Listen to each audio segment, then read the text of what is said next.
کولی شئ. زما په خیال چې دوی خبر نه لګوي چې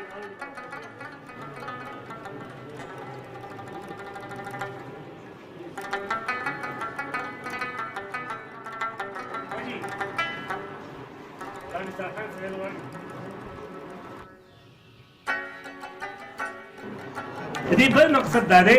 چې کوم دور چې روان دی په هغې کې د غوښې د ملک چې پی ویلی شي د دې چې دی بحران را روان دی، کمی را روان دی. نو په دې وجه که موږ د خپلې ځمکې اوس په دې سبزیانو سره بچت نه کړې نو آینده داسې وخت روان دی چې زموږ ځمکه بیا موږ هېڅ فصل نه کوي، فصلونه به دا بیا ختموي ځکه چې موږ هایبریډ ډېر استعمال کړل. د دې سره سره موږ نوي تخمونه استعمال کړل، د هغې سره زموږ ځمکې کوم افادیت چې دی هغه ورځ تر ورځې دی ختمېږي. د دې سره د دې کوم غټ مقصد چې زموږ د دې دغه نن دی چې مشکومۍ کلي کې په میره کلي کې او زموږ څو اته دغه دي محلې دي چې د هغې خلکو ته نن دا پته ولګي چې زمونږ په دې محله کې زموږ په دې کلي کې یو پروجیکټ چلیږي چې هغه صرف او صرف د سبزیانو او د نیوټرنټ سبزیانو سبزیانې نه هغه سبزیانې کوم چې د غذایت نه ډکې دي په هغې باندې کار کوي او هغه چې دی هغه موږ ټول پروموټ کوو. لکه خورشید خان چې کار کوي هغه به صرف یوازې ځان نه کوي، که دادا کار کوي هغه به یوازې نه کوي، که قاري صاحب کوي هغه به یوازې نه کوي، که اختر علي کوي هغه به یوازې نه کوي، که معین خان کوي هغه به یوازې نه کوي. که دی دغه ته ځي چې د غم خادۍ له ځي یاره زموږ په محله کې پروجیکټ چلیږي او د هغې په هغه کې دا د سبزیانې موږ کړي د هغې دا د فایده ده. لکه اوس ګل خان چې دی هغه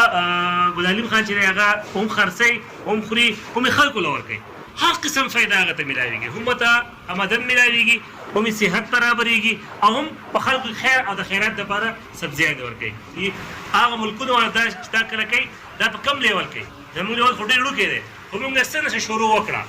لکه تاسو مخکې خیال کړی کېدای شي مخکې دونه چې لکه دا سبزیانې موږ نه دي به جمع راغونډې کړي، خو دا نه وګورئ دا به چا کیلو راغستې، چا به نیم کیلو راغستې، چا به پاو راغستې، د هغې نه وګورئ چې پوره یو اوږد شی دی جوړ شو. ستاسو د حوصله افزایۍ دپاره ستاسو د خوشحالۍ دپاره موږ کوشش کړی دی، ډېر معمولي کوشش کړی دی چې تاسو له دې ځای نه نن څه نه څه ځان سره ویسئ. چا چې دا سټال لګولی زما نوم سلیم الله دی او زه د نیوټریشن کلب ممبر یم او زموږ د نیوټریشن کلب مقصد څه دی؟ نیوټریشن وایي څه ته؟ نیوټریشن مطلب دا دی چې موږ به څه خورو د هغې اماونټ به څومره وي. بل دا دی مقصد دا دی هر شي چې جوړېږي د هغې نه شاته یو مین ریزن وي، د هغې نه بعد بیا هغه جوړېږي او موږ وایو چې ضرورت چې د هغه د ایجاد مور ده که نه. دغه شان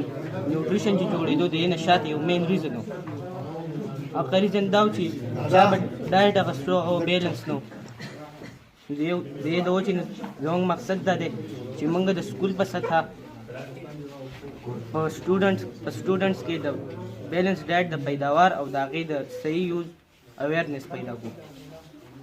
بل دا چې موږ د سکول او د کور په سطحه هم د بیلنس ډایټ د استعمال او د هغې د پیداوار اویرنس پیدا کړو. څنګه چې دا موږ د مایرې د کلي ته راغلي یو مشکومۍ مایرې ته او دا زموږ مختلف زمیندار چې دی هغو دا مختلف سبزیانې راوړلي. د دې مطلب دا دی چې بیلنس ډایټ یوازې دا نه دی چې هغه موږ د بهر نه ده، بیلنس ډایټ موږ په خپل هم په خپل کور کې پیدا کولی شو، په خپل کور خواته کوم پټۍ په هغې کې پیدا کولی شو. اوس زموږ په مشکومۍ کې هم بیل ډی چې کله و هلته کې هم یو پټۍ لاسونه انجیو والی چې دی هغه زموږ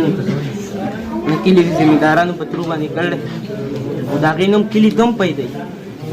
او کلي ته ډېره پیدا. بل دا چې زیات در زموږ اوس څنګه چې زموږ د سر خبره وکړه د ماشومانو چې ډېرې بیماریانې د اوس واړه واړه یو موږ ګورو د هغو نظر نه دا ولې نه د هغو بیلنس ډایټ نه دی. بیلنس ډایټ په هغو کې د ویټامین ای کمی راشي، ویټامین ای کمی پکې راشي. بل دا چې دا چې کله موږ بیلنس ډایټ لرو هغه موږ د ډېرو خطرناکو بیماریانو نه بچ کولی شي. لکه په دې سبزیانو لکه دلته کولی خو یو شی به کوو بل به نه کوو که نه، یا په دې طریقه باندې نه پوهېدو. نو کله چې لاسونو انجوز راغله نو هغې چې کوم دی په دې خلکو کې دا اویرنس پیدا کړو چې لکه دا سبزي چې کوم دی په دې وخت باندې لکه دا سبزي کېږي، په دې وخت باندې دا سبزي کېږي. بیا موږ تخمونه راکړه او د هغې دپاره سرې راکړې، د هغې دپاره خپل چې کوم دی نه لکه محنت یې چې کوم دی نه وکړو او موږ ته ډېره شکریا ادا کوو چې د اوس هر سړی چې کوم دی نه خپل په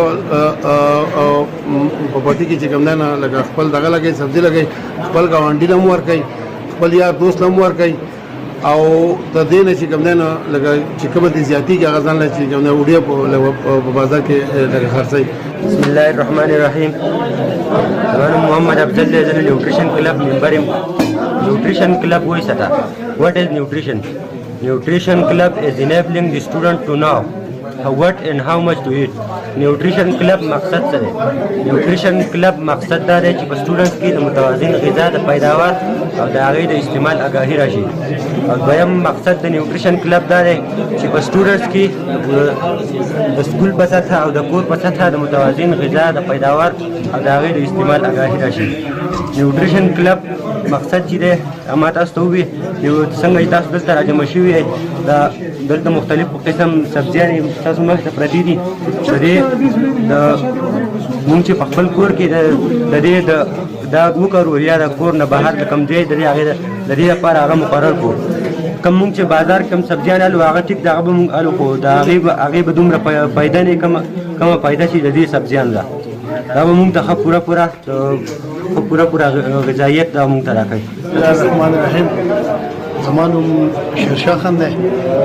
او د خپل ویلیج کونسل کسان کونسلر هم یم او د دې نه علاوه زمونږ د مشکومۍ ویلیج کونسل مشکومۍ کم سی بي او چې ده روښانه سباون د هغې صدر هم یم. دا ده چې مونږ لاسونو والا منظم کړو بل هغو په مونږ کې د سبزیانو بیا هغو په سبزیانو باندې زمونږ سره کار وکړو او په کلي کې په خلکو کې د سبزیانو د پیدا کېدو اویرنس پیدا کړو چې ستاسو په کلي کې ستاسو کلی دی ستاسو ځمکه چې دا ډېره برابر ده د سبزیانو دپاره خو چونکې په دې کې لکه تاسو کې د سبزیانو هغه تاسو خپلې سبزیانې وکئ نو هغه موږ په محلو کې بیا هغه کېناستو موږ له پلاټونه راکړو د هغې دپاره موږ له مختلف قسم د سبزیانو تخمونه راکړو موږ په خپله هره محله کې 2 3 4 پلاټونه وکړو. نن چې زمونږ کوم پروګرام دی دا په میرا محله کې دی او په هغې کې موږ بیا دا پروګرام ارینج کو او د هغې مطلب دا و چې تاسو سبزیانې په خپله باندې وکرئ او هغه سبزیانې موږ په خپله وکرلې ټماټر و په هغې کې پلاشبین و په هغې کې لکه کدوان و په هغې کې بینډۍ وې لکه مارو پکې لکه مختلف قسم تخمونه هغه موږ لره کړو هغه سبزیانې موږ وکړې. اوس چې د په سټال کې چې دا کوم سبزیانې پرتې دي نو دا د هغه باغونو نه موږ راوړي او دلته کې موږ راوړي دا چې پرتې دي نو لکه د هغې دومره پیدا موږ ته میلاو شو ده چې په هره محله کې لکه که په کومه محله کې که یو باغ دی یا 2 باغونه دي او په هغه محلو کې څومره کورونه دي نو هغه کورونو والا باقاعده د هغه کور والا د باغ والا د کور والا هم د خپله سبزي ځانه د کور نه لکه د کور ضرورت پوره کوي او هغه خپلو ګاونډیانو هم باقاعده ورکوي په 2 ورځ په 3 ورځ باندې هغه وړي او د هغو هغه ضرورت هم پوره کېږي او د هغې نه چې سیوا کېږي نو باقاعده بازار ته هم وړي او په هغې باندې ځانه د ورځې د 500 د 1000 د 1200 روپو هغه سبزي کوم خرڅې. زمونږ یو ملګری دی ګلالي نوم یې دی هغه په هر سهار نه نو په هر دویم سهار هغه د 1000 د 1200 د 1500 روپو سبزي د هغې نه وړي او هغه خرڅوي. بل د دې سبزي دویمه پیدا ده چې لکه دا داسې سبزیانې دي چې دا د غذایت نه ډکې دي لکه مراد چې سبزي استعمالوي موږ ته د دې خبرې هم پته ولګېده چې ته غوښه استعمالوي یا دال استعمالوي او د هغې په ځای باندې ته سبزي استعمالوي د دال او د غوښې نه زیاته پیدا چې د هغه په سبزي لکه د ستاسو ضرورت هم پوره کوي د بدن دپاره دې هم پیدا ده او مالي تور هم پرې کې سړي پیدا لکه د بازار نه ساید په هغه سبزي پر وړو باندې لکه مطلب دی د هغې نه بچي. تقریبا زموږ په کلي کې دا موږ 24 پلاټس ورکړي وو 12 پلاټسونه دا د زنانو په نوم باندې او 12 چونه د سړو په نومونو باندې او هغه تقریبا ټوټل ښه برابر شو دي خلکو سره محنت هم کړلی او د هغه محنت په وجه باندې نن کله دا کدوان څومره غټ دي یا لکه دا بینډۍ یا دا چې دا د بهر نه چا نه دي راوړي خو د هغه باغونو نه یې راوړلي او د هغه میله موږ نن لګوله او د دې په وساطت سره تاسو ته موږ دا وایو چې دا تاسو په سوشل میډیا باندې وچلوئ او دا دې له یو ښه پروګرام ورکوئ او دا موږ خپلو نور د سوات لکه خپل نور یونین کونسلو ته بلکې سوات ته بلکې زموږ چې کوم ټول علاقه ده هغې له موږ دا یو میسیج ورکوو چې لاسونه والا زموږ په علاقه کې دا کم پلاټونه یا په موږ کې کم اویرنس د سبزیانو پیدا کړلی موږ تاسو ته هم دا خواست کوو چې په خپلو ځمکو کې باقاعده لږ ځای یا یو 10 مرلې ځای یا 15 مرلې ځای د هغې لپاره وباسئ باغې کې د هغې دپاره لکه د ژمي دپاره ځانه سبزیاني او د اوړي دپاره ځانه سبزیاني هغه پکې کرئ او ستاسو ضرورت هم پوره کوي او د علاقې ضرورت هم پوره کوي د ګاونډیانو ضرورتونه هم پوره پیدا کوي او بل دا مهنګایي چې دا د دې په کمیدو کې هم د دې غټ دغه چې ته په خپل پټي کې ځان شلتالو کې یا فرض کا نور سبزیانه لکه نور میوه کې مڼه کې یا فرض کا شلتالو دغه کې املوک کې دغه سره سره ځان موسمي سبزیانه سره کړی نو په سړي باندې دغه کډي باندې د هغه بوج کمی لکه هغه د کور هغه ضرورت چې هغه زیات سبزیانو باندې پوره کیږي او دغه سره په ملک باندې په علاقه باندې دغه مهنګایي هغه بوج هم کمیږي